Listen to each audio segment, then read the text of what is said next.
Além da Vida, um encontro semanal com a doutrina dos espíritos, codificada pelo ilustre pensador francês Allan Kardec. Um momento de meditação, um momento de reflexão, um momento de luz. Além da Vida, uma mensagem de esperança para um novo amanhecer. Todos os domingos, às 8h30 da manhã, aqui, na Rádio Londrina.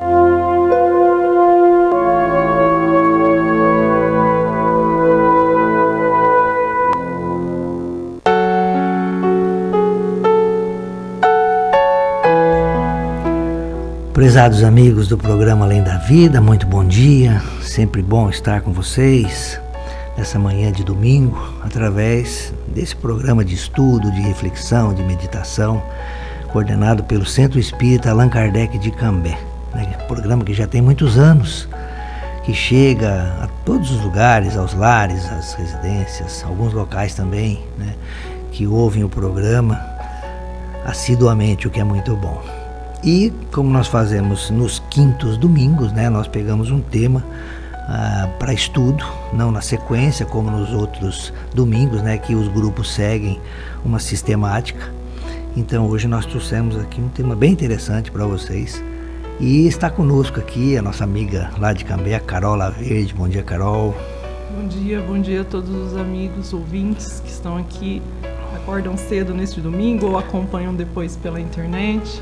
É sempre um prazer estarmos juntos, né?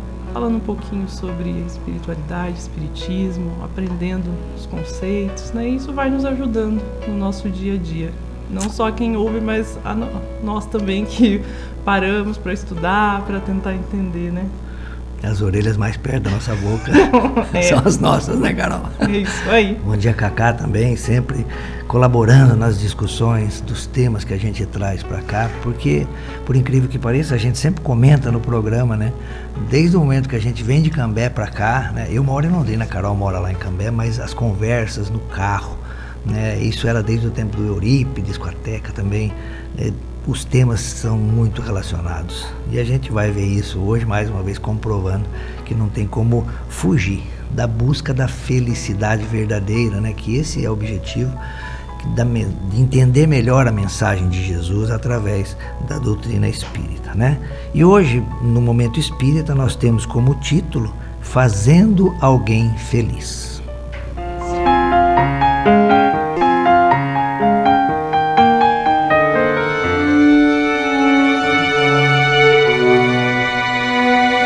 Naquela manhã, Alice acordou cansada. Os problemas de saúde se agravavam e os medicamentos não estavam conseguindo diminuir os sintomas. Juntou forças, levantou-se e se olhou no espelho. As olheiras e a palidez denunciavam o quanto estava debilitada. Mesmo se sentindo mal, agradeceu ao Pai por estar viva, por ainda conseguir ter autonomia, andar, falar, se alimentar. Agradeceu por ter uma casa, uma família. E pensou: por mais que eu esteja debilitada, ainda posso fazer algo para ajudar alguém, fazer alguém sorrir, ficar feliz. Mais tarde, foi a um posto de saúde para tomar um medicamento na veia, procedimento que só é feito em hospitais ou unidades de saúde. O lugar estava bastante cheio. Alice fez a ficha e aguardou que a chamassem. Quando chegou sua vez, foi levada a uma sala, sentou-se e observou a enfermeira que providenciava a aplicação. Notou que ela também tinha olheiras e parecia cansada e abatida. Pacientemente, Alice ficou recebendo o medicamento enquanto observava o ir e vir de pacientes. Alguns chegavam nervosos e mal falavam. Outros vinham mais tranquilos. Havia também os que demonstravam grande irritação com a demora e eram ríspidos. A todos a enfermeira recebia com serenidade. Explicava os protocolos e executava sua tarefa. De quando em quando, ela se aproximava e perguntava sorrindo: como está se sentindo? Precisa de algo? Alice ouviu trechos da conversa entre ela e uma colega e foi compreendendo o seu abatimento. Estava com sérios problemas em casa. Mesmo assim, a recebia e atendia com gentileza a todos. Terminado o soro medicamentoso, Alice olhou nos olhos da profissional e agradeceu pela atenção. No caminho para casa, teve uma ideia. Resolveu telefonar para o órgão responsável pela administração dos postos de saúde e disse que gostaria de registrar um agradecimento. Como? Perguntou confusa a moça que a atendeu. Quero registrar um elogio e um agradecimento. Diante do silêncio da atendente, Alice explicou a forma gentil com que fora tratada no posto de saúde e reiterou o desejo de deixar registrado seu agradecimento à pessoa que a havia atendido. Se fosse uma reclamação, eu poderia preencher um formulário, não é mesmo? Quero fazer a mesma coisa, mas com um agradecimento. Seu relato sobre a forma educada, eficiente e gentil com que aquela enfermeira a havia atendido foi finalmente registrado. O elogio foi repassado à profissional naquele mesmo dia. Ela se emocionou e chorou, pois realmente estava num período muito difícil de sua vida. Aquele gesto foi como um abraço carinhoso depois de muitas pancadas. E assim, Alice fez alguém feliz naquele dia.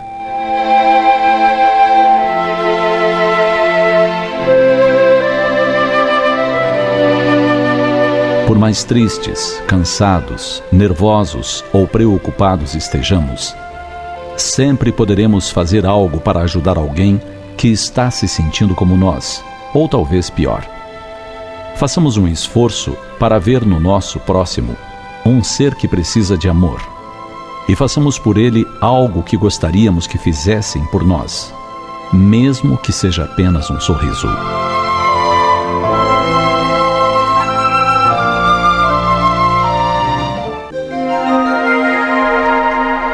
Os textos do Momento Espírita estão à sua disposição na internet. É só acessar momento.com.br. Mais informações, ligue 41 3223 6174, Curitiba, Paraná.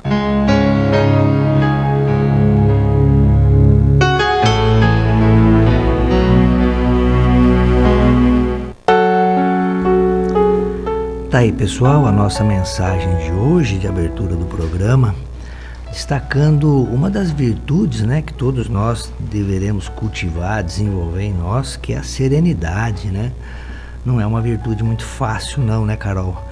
Em qualquer situação da vida, manter-se sereno, tranquilo, equilibrado, não é fácil, né?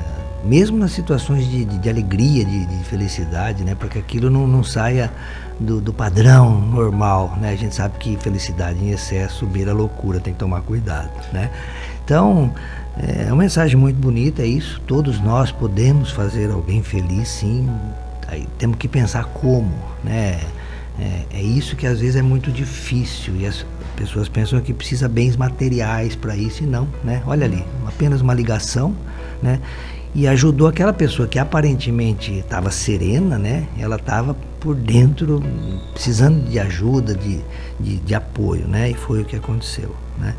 Eu lembrei aqui, Carol, de uma historinha daquela da pessoa que quando recebe um mal, escreve na areia o mal, né? Porque aí vem o mar e leva, apaga as palavras, né? E quando faz um bem, escreve na rocha, que aí não se apaga, né? Então, é isso que a gente tem que fazer com as virtudes, né? Desenvolvê-las de tal forma que elas ficam no nosso ser, no nosso espírito, né?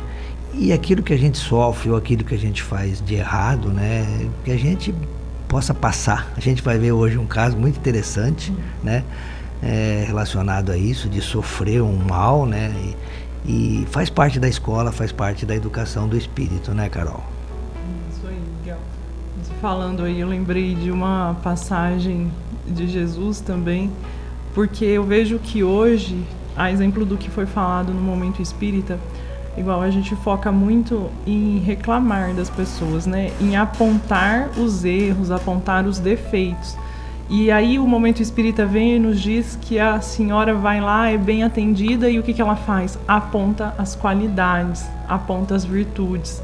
E isso faz uma mudança, né? Traz uma alegria para a pessoa que recebe, porque a pessoa também já estava passando por uma dificuldade ali, e quando ela recebe esse reconhecimento, ela se sente o quê? Mais feliz e mais fortalecida para continuar fazendo o seu trabalho da maneira com que ela faz. E isso é muito interessante. E a gente vai vendo que isso aí vai fazendo aquele ciclo à nossa volta, né, melhorar. E é o que vai fazendo a gente evoluir. Então a gente deixa de se apegar só no que tem de ruim e começa a se apegar no que tem de bom. Então, da mesma forma que se ela fosse mal atendida, então a gente pega o exemplo de hoje, a pessoa é mal atendida em algum lugar, o que ela faz? Ela se dispõe a ligar para reclamar. Mas quando ela é bem atendida, raros são os que se dispõem a ligar para elogiar. Entendeu? Então a gente vai vendo que os valores estão trocados. Eu lembrei da historinha de Jesus, né, quando passava e viu o animal morto na estrada, né? Todos os discípulos passam e olham, ai, que cheiro ruim, nossa, que horror, né? Tá em decomposição. Jesus chega perto, nossa, que dentes lindos esse animal tinha. Porque é a forma com que vai fazer com que a gente evolua, que é buscar olhar em cada situação o melhor. Porque só criticar não vai ajudar a construir algo melhor. Mas quando a gente, além de... Não que a gente não vá observar os equívocos, até para o nosso próprio aprendizado.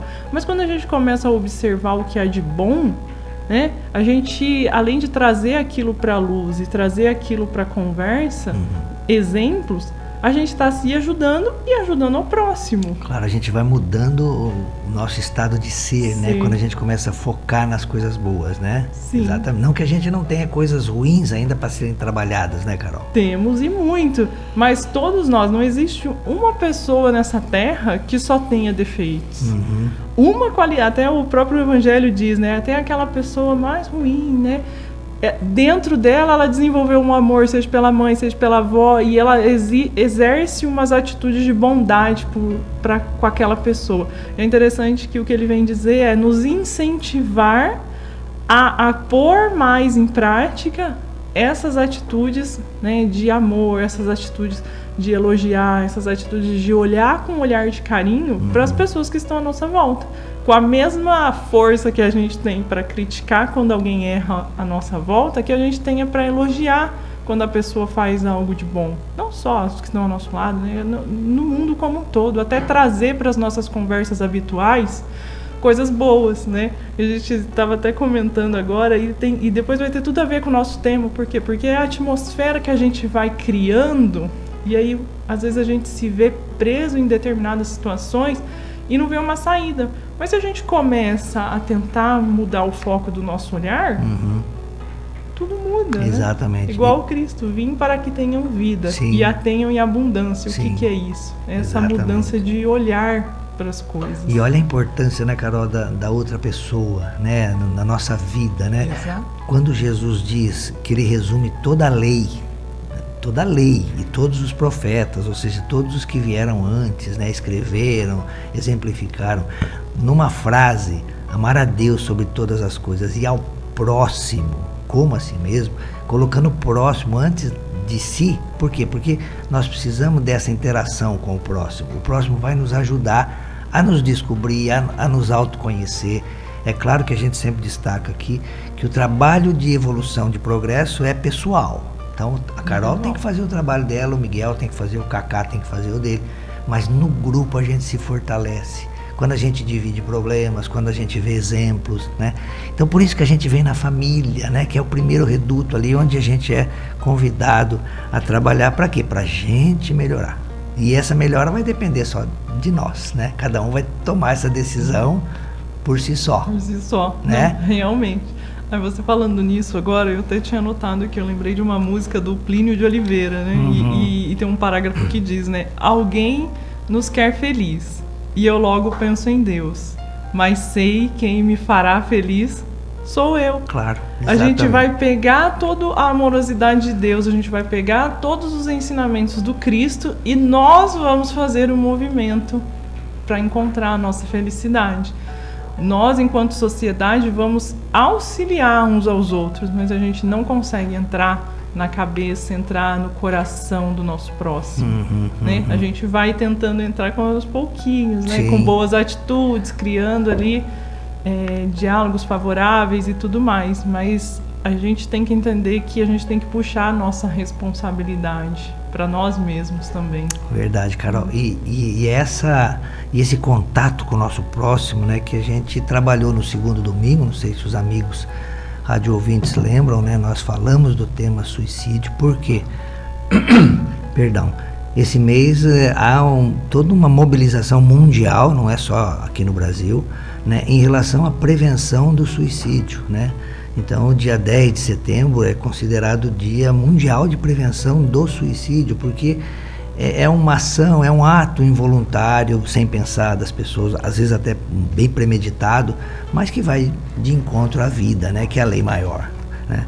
Então, esse mês todo nós tivemos aqui na nossa cidade, no país todo, né, no mundo, a gente acompanhou essa preocupação com alguns órgãos, com algumas entidades em relação a isso, a prevenir isso. Um dom que Deus dá a nós que estamos encarnados, né, que é a vida aqui na matéria, já que o espírito é imortal, né? Deus é eterno, o espírito é imortal, foi criado por Deus. Então, tem que se aproveitar essa oportunidade. É claro que, como a Carol disse, as dificuldades, os tormentos, os problemas não vão se afastar. Por mais devotos, por mais crentes, por mais que a gente esteja ligado do lado religioso com Deus, né? Mas esses problemas vão ter. Quanto mais nós estivermos ligados, melhor, né, Carol? Porque aí nós nos fortalecemos, principalmente na mensagem cristã, né?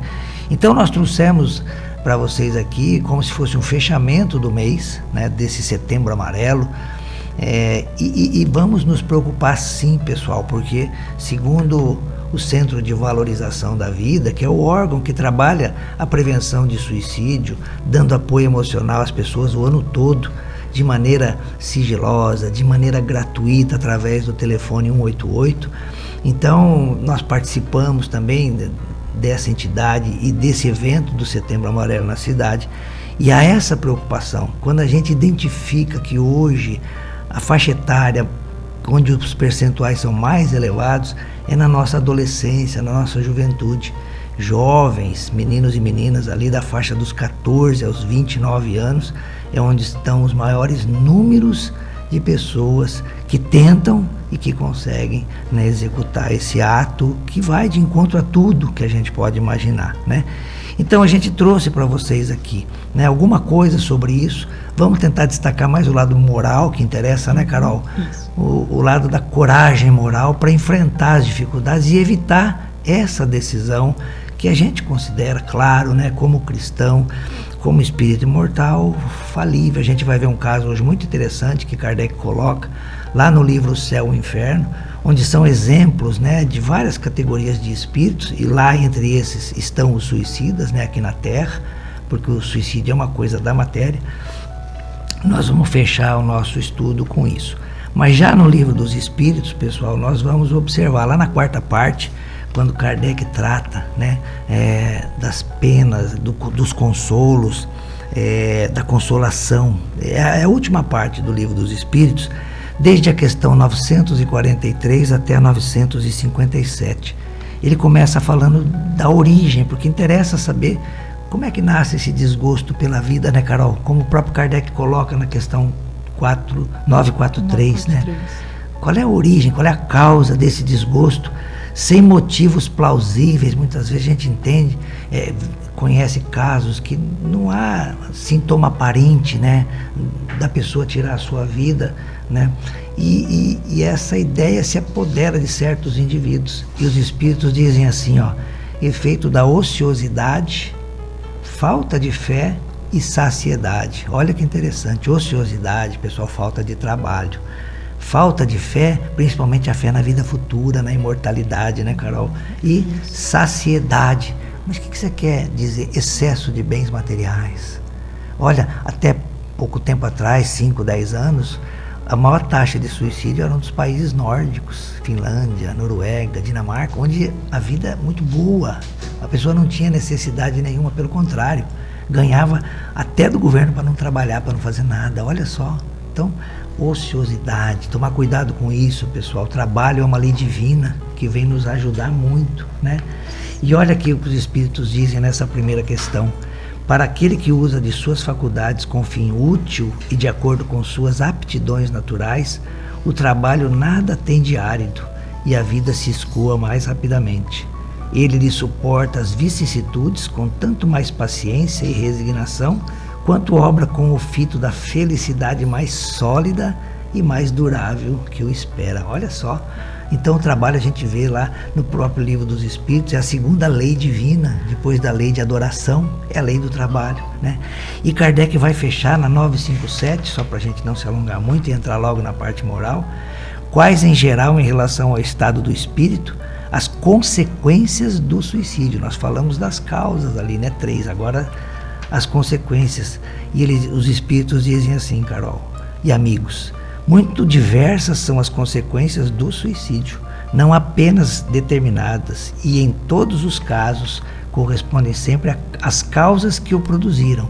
E agora o destaque que eu dou aqui é na frase dos Espíritos, pessoal. Há, porém, uma consequência que o suicida não pode escapar. É o desapontamento. Então, pessoal, uma causa comum a todos os suicidas, desapontamento pela atitude tomada, vendo que a vida segue, a vida continua, e ver que aquele problema que tirou a sua vida não era nada em relação à imensidão de oportunidades que teria e tal. Então, é uma condição comum a todos os suicidas, é isso, acordar no mundo espiritual, despertar no mundo espiritual, né, Carol? Isso. E ficar desapontado pelo ato que fez. Porque a vida continua, né? Exatamente. É bem interessante isso, Miguel.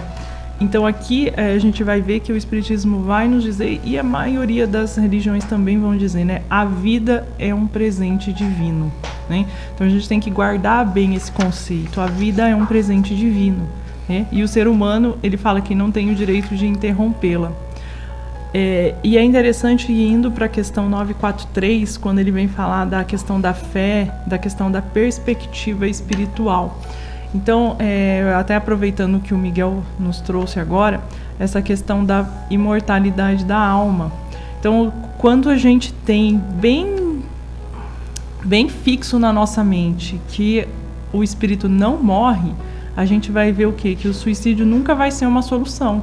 Ele vai cair ali no desapontamento. Por quê? Porque às vezes você vai cessar a sua vida material, mas você vai acordar no plano espiritual e vai ver o quê? Que os seus problemas foram com você. Então, a gente não deixa os nossos problemas, porque os problemas, eles estão com a gente, está no espírito. Então, o fato da gente cessar a vida material não vai cessar as nossas dores, as nossas dificuldades. Então, quando os espíritos vêm nos trazer a questão da fé, não é só acreditar em Deus, mas é ter esse paradigma de que aqui, enquanto encarnados na matéria, nós estamos aqui passando pelas nossas dificuldades, aprendendo com elas. E elas não são eternas. Então, quando a gente tem isso bem fixo na nossa mente, a gente vai entender o quê? Eu posso estar sofrendo, eu posso estar sentindo dor agora, mas isso vai acabar. Isso tem tempo, tem um tempo determinado. E é isso que vai nos fortalecer, vai nos fazer querer aprender com as situações. Hoje em dia, se a gente pega as estatísticas, a gente vai ver que muitas causas de suicídio são geralmente questões de relacionamento amoroso e questões de dinheiro. Às vezes a pessoa entra em alguma dívida muito grande e, por não ver uma saída, acaba optando por sair da vida material. Sendo que a gente poderia ver que, se ela estivesse aqui, junto com aqueles que ela deixou, de alguma maneira ela iria conseguir dar a volta por cima naquilo. Poderia não voltar para o status em que estava, mas ela poderia ainda alinhar a vida e seguir ali, né? Porque muitas vezes a gente fala assim, mas a pessoa se matou porque tinha esses problemas, papapá. Só que, e a família? E aqueles que você ama, que você deixou aqui? O problema continuou, né? Então, o fato da gente partir não vai livrar todo o problema. E assim também nas questões amorosas, de relacionamento. A gente, porque uma pessoa não quer estar conosco, é motivo para que a gente Não, né? Então a gente tem que... É o que ele fala na fé, é isso. Poxa, então isso é mais uma oportunidade de eu aprender, de eu entender. Então ele vai trazer a falta de fé, um ponto crucial, né? Que ele fala aqui, ó, sem uma perspectiva espiritual, a vida terrena parece sem sentido. Que é o que a gente fala da questão da imortalidade. Então, quando a gente não tem essa visão ampla, que o espírito vai seguir vivendo, parece que essa dor que a gente está passando aqui não tem fundamento nenhum. Fala assim, mas por que eu vou ficar sofrendo aqui se eu não acredito que vai acontecer, não tenha nada para mim depois, né? É só esse momentinho e acabou. Então o Espiritismo vem nos ajudar, nos esclarecendo nesse sentido. A vida, ela é eterna, né? Então não é uma solução nós pararmos, porque nós sabemos que se nós pararmos aqui, a gente vai voltar amanhã da onde a gente parou, para seguir o nosso caminho, a nossa trajetória, que vai cair lá no desapontamento que os espíritos trazem. Então ele fala aqui, ó, especialmente quando surgem dificuldades. Então a vida terrena, ela pode parecer sem sentido, principalmente quando a gente está no meio das nossas dificuldades. Independente de qual, aqui a gente não está julgando o tamanho da dificuldade, porque cada espírito, cada pessoa vai sentir de uma determinada forma, né? Então às vezes a gente fala assim, porque quem está de fora muitas vezes olha para o sofrimento, que a gente comentou no carro, né?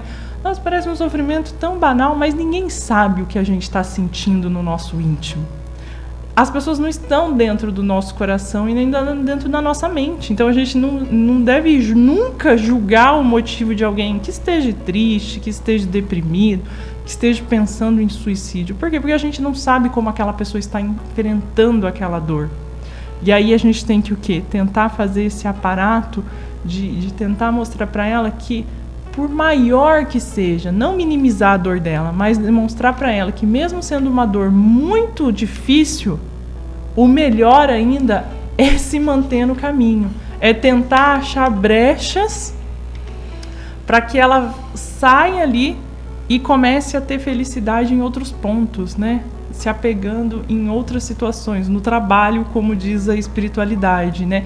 E é interessante que até a gente, quando a gente está com uma dificuldade, com um problema de relacionamento com pessoas, quando a gente começa a fazer um outro trabalho paralelo, a nossa mente sai daquilo, né? E outra, às vezes a gente brinca, né? A gente está fazendo, ou assistindo, ou vendo uma coisa nada a ver, e aí aquilo já faz um link com o que a gente está sentindo, e a gente fala assim, opa, pera lá, né? Isso aqui já vai me ajudar a ver aquela situação de uma forma diferente, que é o que a espiritualidade vem nos dizer quando ela fala perspectiva, fé, e aí tudo isso vai nos ajudando a achar caminhos. Verdade, Carol. Olha que interessante. Vamos reforçar isso, né?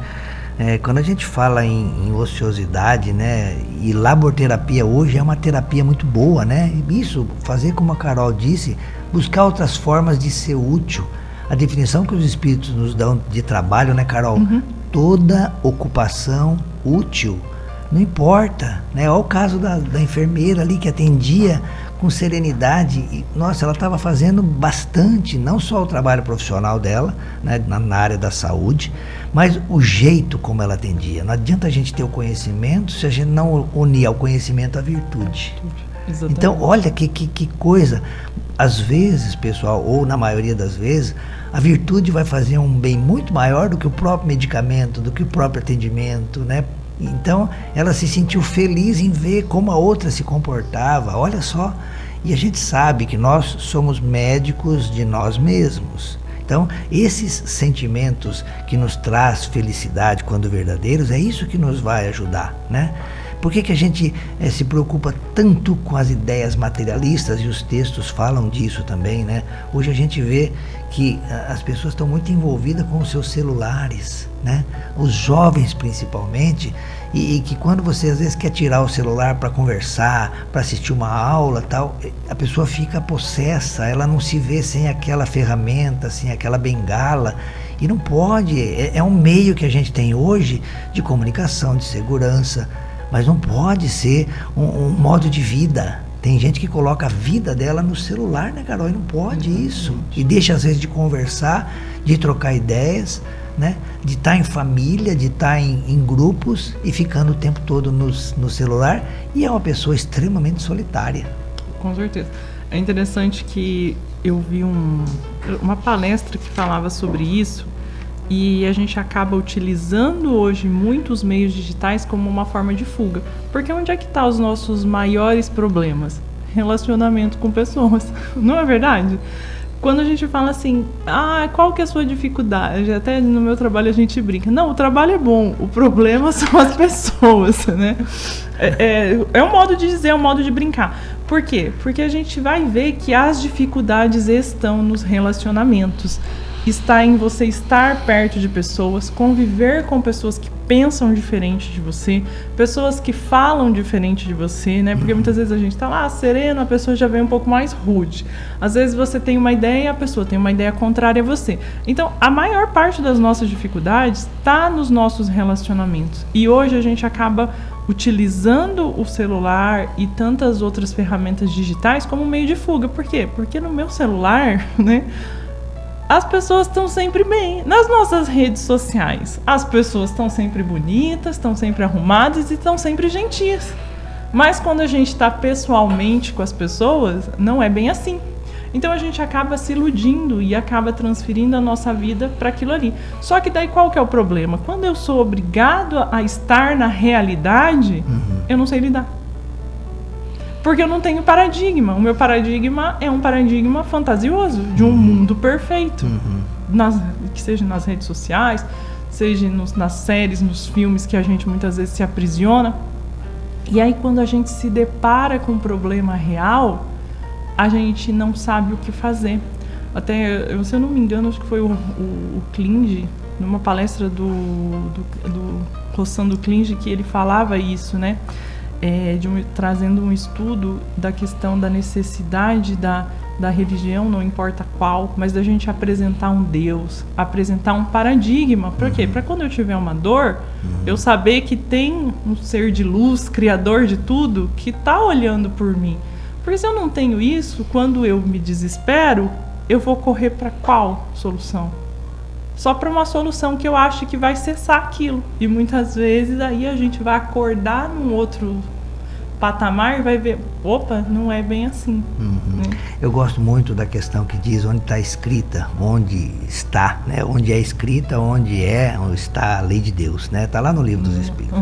E diz aonde, né, Carol? Na nossa consciência. Na nossa consciência. Então, nós somos seres divinos, criados por Deus, então a ferramenta está tudo dentro da gente.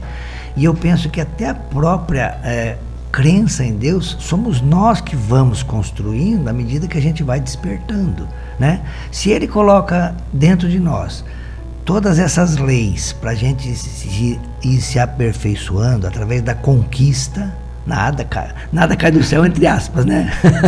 Através do trabalho, através do esforço, a gente vai se descobrindo ser de luz e aí vai melhorando. Então, é isso, nós temos que estudar, nós temos que pegar esses ensinamentos do Cristo, entendê-los e colocar na nossa vida.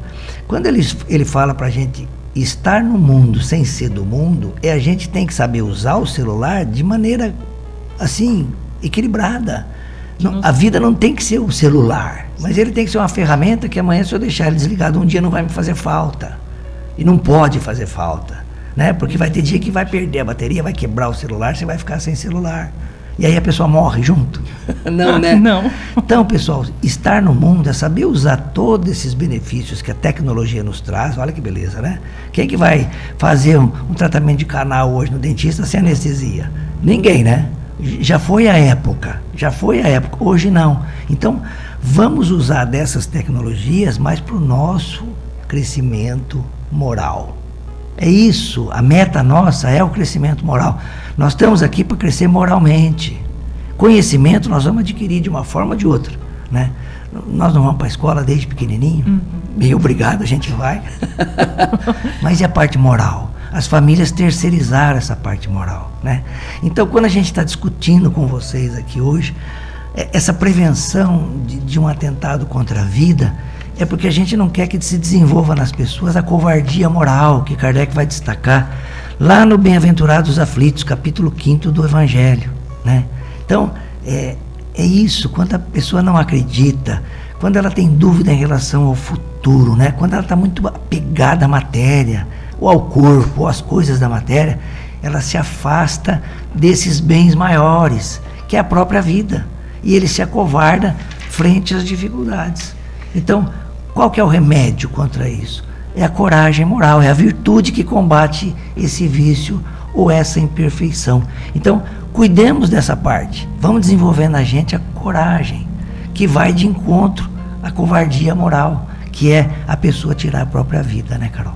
Exatamente. E lá ele vai, a espiritualidade, né, vai nos trazer essa mensagem que ela fala que a falta de resignação diante das dificuldades da vida, né? Olha que bonito que é, né? Falta de resignação diante das dificuldades, que é entender as dificuldades, né, e passar por elas. E é bem frisando isso que você nos diz sobre a coragem, né? Nós necessitamos ter coragem para agir em todos os momentos da nossa vida. Até esses tempos atrás eu estava ouvindo, até era um pastor que falava, né? E ele estava falando sobre a coragem. E daí ele vai trazendo todos os feitos que foram marcados ao longo da história. E se a gente for ver, tudo partiu do ponto de coragem de uma pessoa que foi e fez diferente das outras. E aquilo mudou o rumo da civilização, e aquilo mudou o rumo do cenário, para onde estava encaminhando determinados cenários. Sim. E é isso que acontece com a gente. Então a gente tem que ter coragem de olhar para nós mesmos, entender os nossos erros, nos perdoarmos, que é muito importante, a gente olhar para os nossos defeitos, acolher os nossos defeitos e buscar uma forma de mudar a nossa forma de ser. E a gente realmente precisa de coragem para mudar. Por quê? Porque é difícil, dá trabalho. Sim. Né? Não, porque tudo dá, né? Até nas nossas execuções de tarefas materiais, né? Muda a forma com que você limpa o seu chão. Assim, agora eu passava uma vassoura de qualquer jeito, agora eu quero aspirar e passar pano. Pô, deu 2 trabalhos. Agora imagina mudar virtudes. Imagina mudar a forma de pensar. Imagina adequar aquilo ao evangelho. E muitas vezes não dá para fazer sozinho, né, Carol? É muito difícil, menina. Então, e junto com a resignação, Kardec coloca nesse texto aqui do capítulo 5º a paciência. Gente, não é do dia para a noite que a coisa muda, né? A gente sabe que a evolução ela é gradual, né, Carol? A gente quer o quê? A gente brinca, a gente quer a solução mágica. A gente quer... acordei, li aqui, aceitei aqui a palavra, tudo, mas se a gente não fizer nada com isso, não vai mudar. E não é porque hoje eu fiz algo bom que tudo se transformou. Não, eu tenho que fazer um pouquinho hoje, um pouquinho amanhã. E aquilo vai realmente se enraizando no nosso ser e na nossa vida. É isso, é paciência, é gradual, é um pouquinho a cada dia. É igual uma planta que precisa da água. Pega lá, joga um balde de água na planta hoje e você nunca mais vai pôr água na sua planta? Não, não é assim. Ela vai morrer se você fizer isso. Todo dia. Mas todo dia você tem que ir lá e botar um copinho, e aí ela vai crescendo, se desenvolvendo e dando frutos. E assim somos nós, né? Então a gente tem que ter a coragem até de dosar. Então hoje eu vou aprender um pouquinho, vou botar um pouquinho em prática, vou me esforçar diferente e assim vai, né? Ô Carol, tem outro local que Kardec, tem vários locais, principalmente no Evangelho, que ele vai falar da coragem, né? E lá no capítulo 24, pessoal, que tem como título Não ponhais a candeia debaixo do alqueire, né? Esse capítulo quer dizer o quê? A nossa luz, a gente já tem luz, já tem conhecimento, pra gente não esconder, pra gente dividir, pra gente compartilhar, né? E aí o outro vai fazer isso também, todos vão se beneficiar. Vai falar em determinado ponto desse capítulo da coragem da fé. Tem 2 passagens evangélicas, uma de Mateus e outra de Lucas, mas o comentário de Kardec é o que se destaca, né? E ele diz assim, ó, a coragem, até a Carol comentou da gente ser diferente dos outros, né, em determinadas situações, nós temos que ter opinião. E ele fala assim, ó, os espíritos superiores, e Kardec era um espírito superior, né? A coragem das opiniões próprias sempre foi tida em grande estima entre os homens. Homens aqui, humanidade, né, pessoal? Porque há mérito em afrontar os perigos, as perseguições, as contradições e até os simples sarcasmos aos quais se expõe quase sempre aquele que não teme proclamar abertamente ideias que não são as de toda a gente. Às vezes a gente vê, né, nos grupinhos, né, de você manifestando honestidade, o pessoal achando estranho isso. Pera lá, mas você vai ser honesto nesse ponto? Pô, pera lá, mas isso é uma virtude. Ah, mas o governo, ele tira muito imposto. Não, eu estou preocupado comigo, não estou preocupado com o governo, né? E Kardec segue dizendo, aqui, como em tudo, o merecimento é proporcionado às circunstâncias e à importância do resultado. Nós vamos ver um caso do suicida logo mais aqui, né, Carol? Que é isso, né? Que tudo vai estar relacionado. De repente, uma pessoa que comete um erro, ele é proporcional ao seu merecimento como pessoa que já fez muita coisa boa. Então, isso é importante, né? Há sempre fraqueza em recuar alguém diante das consequências que lhe acarreta a sua opinião e em renegá-la. Mas há casos em que isso constitui covardia tão grande quanto fugir no momento do combate. Então, nós sabemos aqui na matéria, pessoal, as dificuldades são muito grandes, né, para o espírito encarnado. Mas ele tem que enfrentar. E ele vai enfrentar isso da melhor maneira possível se ele tiver mais conhecimento de causa, se ele tiver mais amparado. O que é esse amparo? Dos espíritos superiores, o próprio anjo da guarda, se ele estiver próximo, né, a pessoa não estiver refratária a ele, seguindo caminhos tortos, né, não fazendo ouvidos às coisas morais, às coisas de Deus, o espírito não vai ter contato com ele. Então, por que nós vamos abrir mão de um espírito superior do nosso lado, designado por Deus, e ouvir espíritos inferiores que estão a nos sugestionar coisas falsas, passageiras, coisas da matéria, né? Então, o espiritismo ele vem ajudar nesse sentido, a nos esclarecer, a nos fortalecer, né, Carol? A que nós desenvolvamos dentro de nós essa coragem em qualquer situação da vida. É claro, tem umas situações mais difíceis, outras menos, mas todas vão ser proporcionais para que a gente possa passar pela prova e não vire expiação, né? Exatamente. Toda situação vai exigir da gente coragem de nos colocar de uma forma diante do problema, né? Independente de qual escolha a gente vai fazer, né? A gente brinca que o nosso livre-arbítrio vai sempre nos colocar escolhas. E essas escolhas, elas vão vir do desenvolvimento da nossa coragem, da nossa postura diante daquilo, diante da vida. Até você comentou da questão de você ser diferente, ter uma opinião diferente na sua relação de amigos. E é interessante, todos nós sabemos que falar mal dos outros é um defeito, não é uma virtude. Quantos de nós, numa roda de amigo, a hora que alguém está falando algo de ruim de outra pessoa, fala, ô pessoal, a gente não deveria estar falando isso, vamos falar qualidades aqui.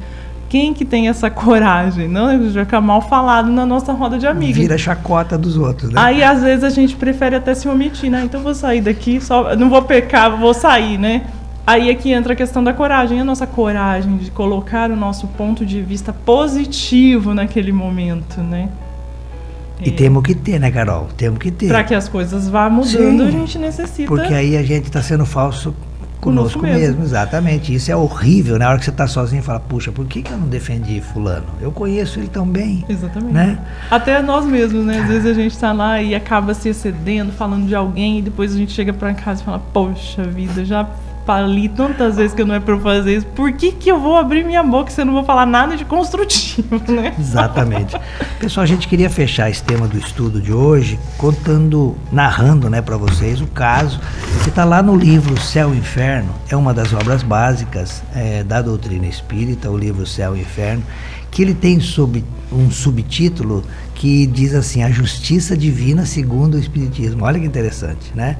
Então, se é justiça, beleza, né? Está de acordo com a última lei moral, amor, justiça e caridade. Então, eu vou pedir para Carol, você está com ele na íntegra aí, Carol? Não. O caso do Luiz e da pespontadeira de Botinas.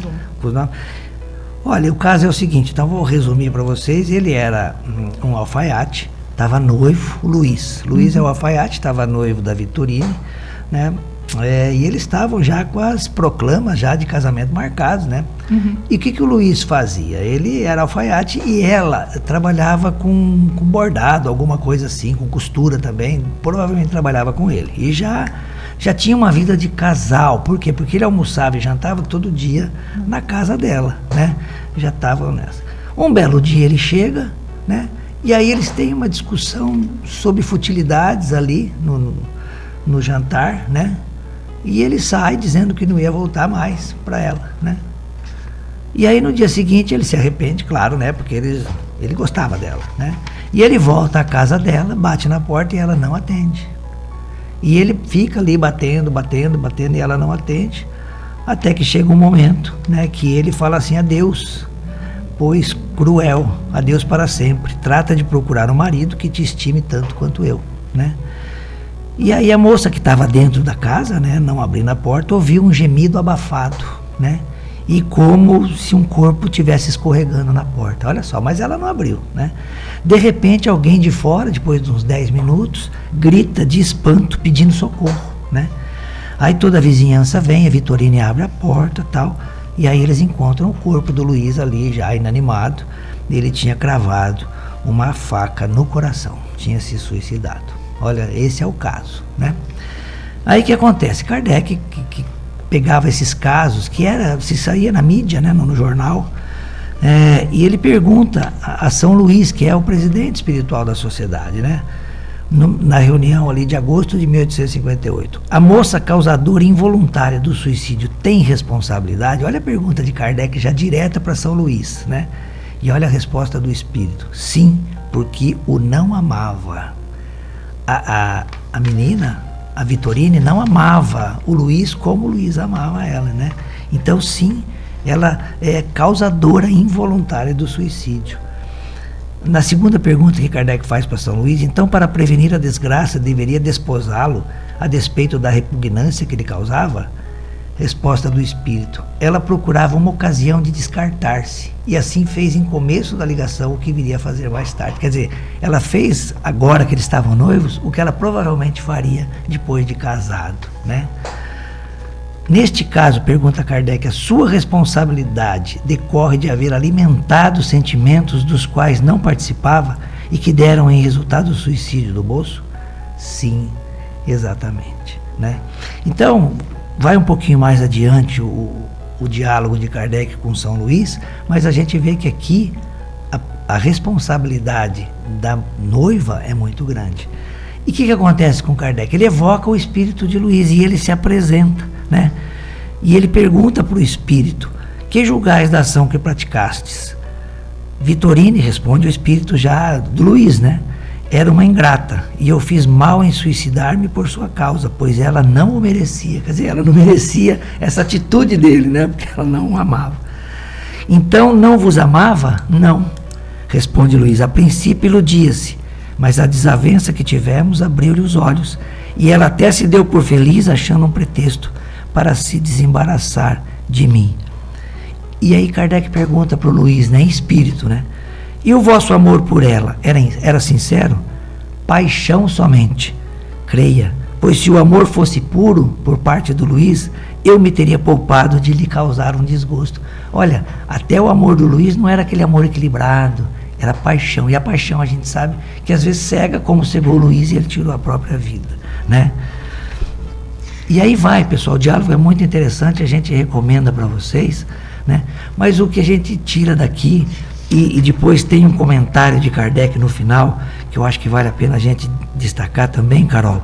Diz assim, ó: por isso se vê pelo diálogo ali, tanto de São Luís quanto do espírito de Luís ali na Sociedade de Paris, ele tira essa conclusão. Por isso se vê ainda uma nova confirmação da justiça que preside a distribuição das penas, conforme o grau de responsabilidade dos culpados.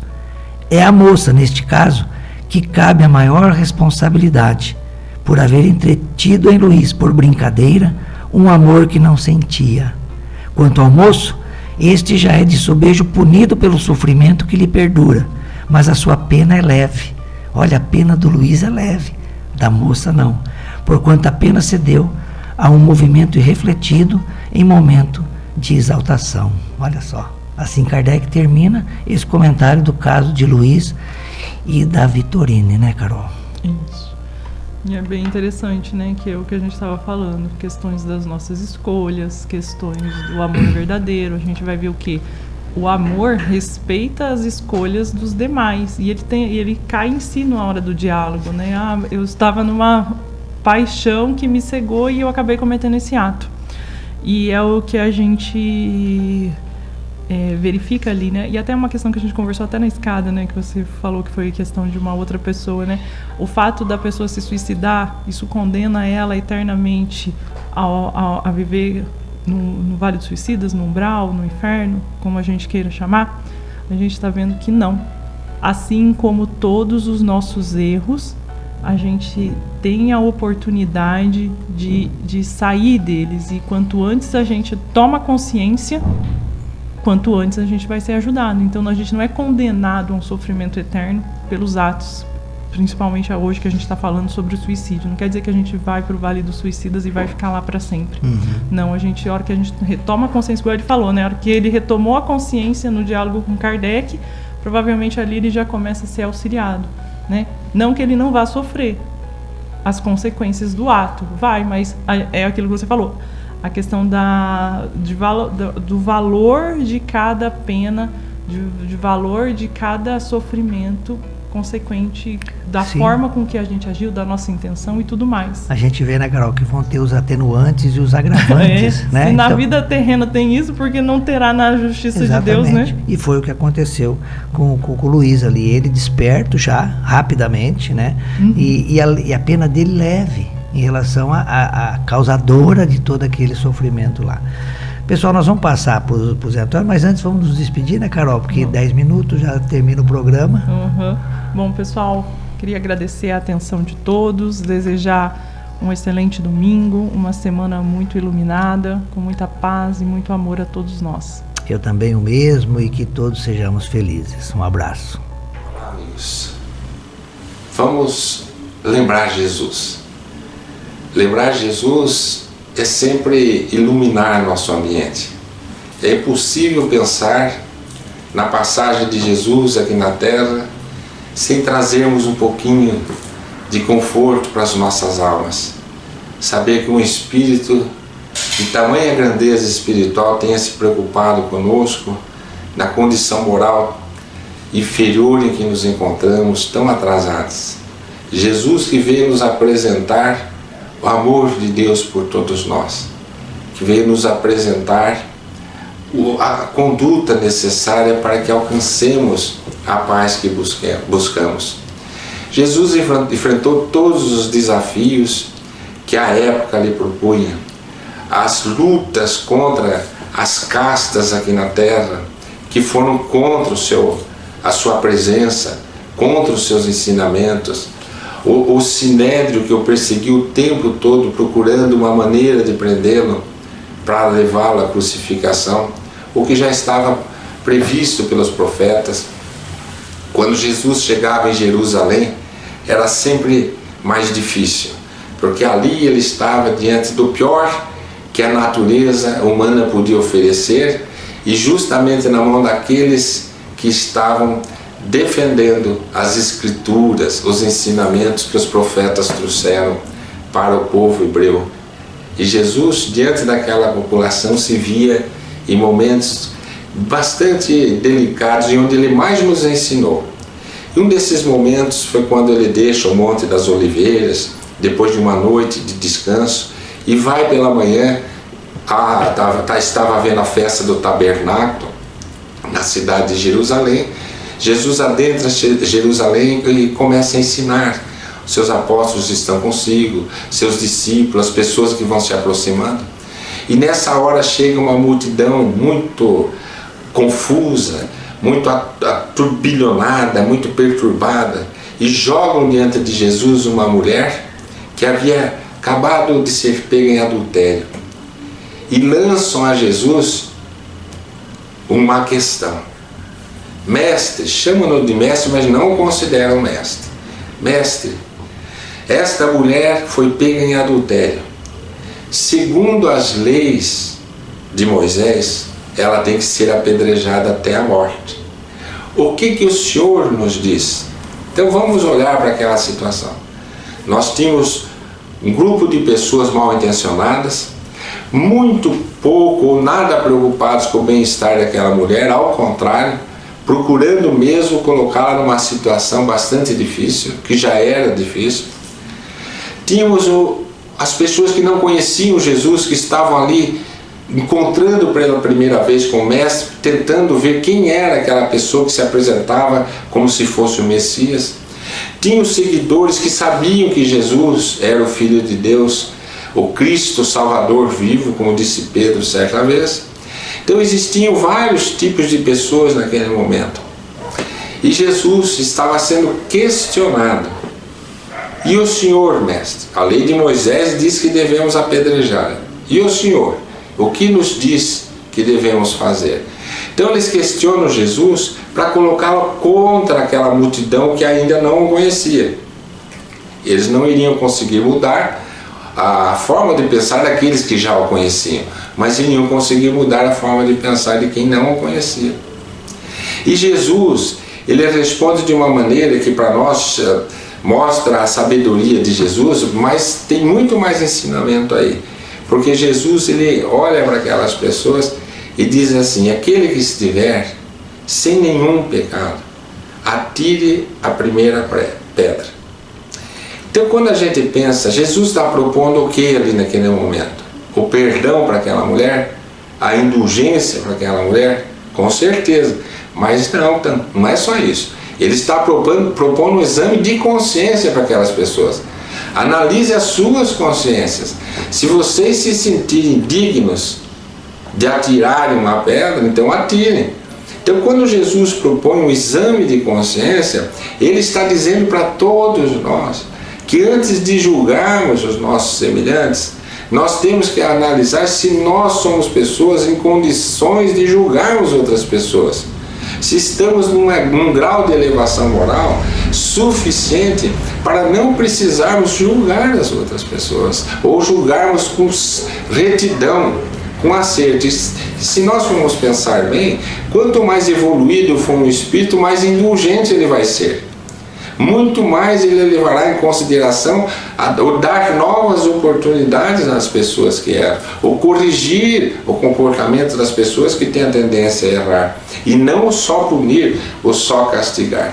Então Jesus está propondo um exame de consciência para aquelas criaturas, para todos nós, dizendo de maneira bastante profunda: quem não tiver nenhum erro dentro de si, então que atire a primeira pedra.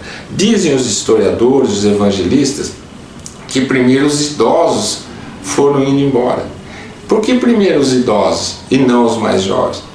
Bom senso, consciência, mais experiência.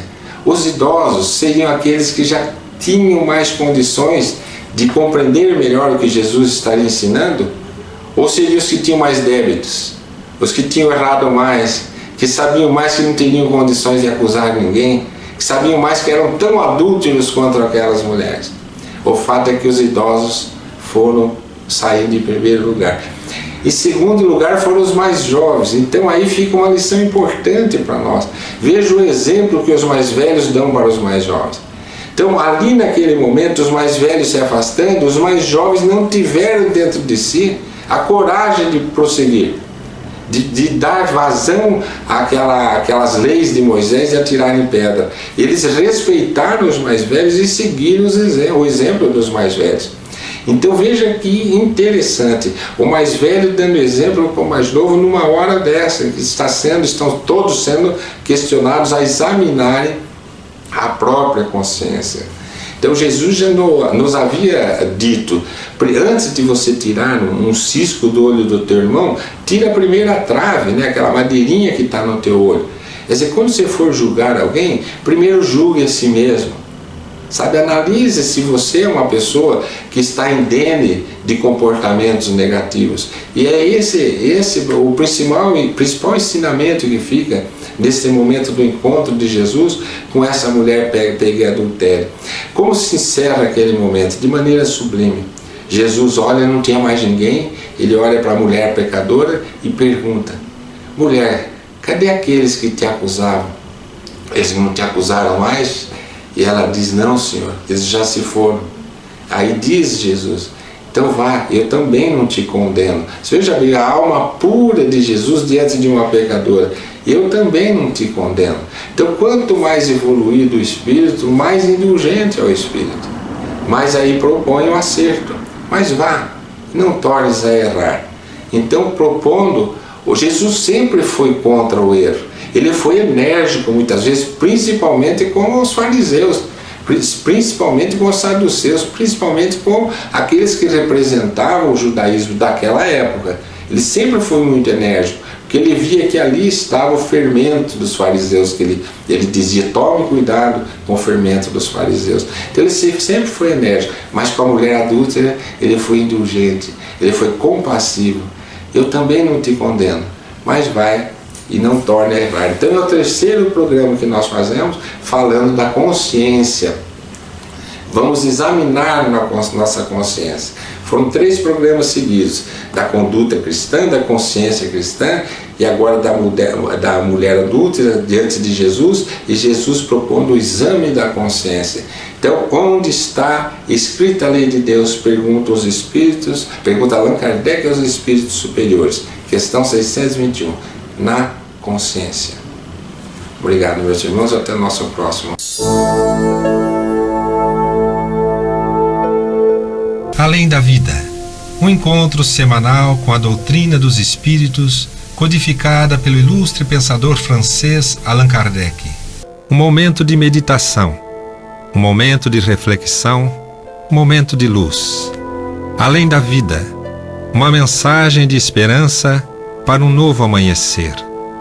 Todos os domingos, às 8h30 da manhã, aqui, na Rádio Londrina.